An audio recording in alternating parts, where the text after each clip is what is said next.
Good evening po. Today is October 6, 2024. Ako po si Hiram Barritua, ang operator ng Imol Cebu. So ang machine namin ay gamit ng 7 araw na may 44 meters.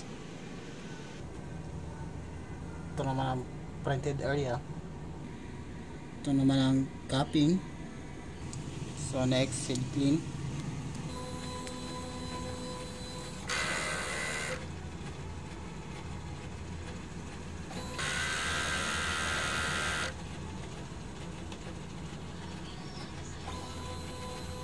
So katapos mag head clean, punasan natin yung wiper.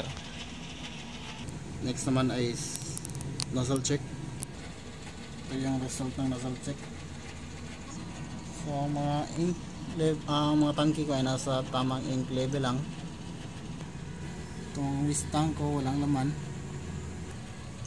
Ito naman po ang EVR. Ito naman ang ink level, ground wire. So mga stock, so ito naman yung used ink. Yan naman po mga unused ink. Ito naman yung cyan. Ito naman yung magenta. Ito naman ang yellow. Ito naman ang black. Ito naman yung white. Ito naman yung film. Ito naman sa solution. Ito naman ang powder. So ito yung daily checklist ko. At ito naman yung daily output record ko.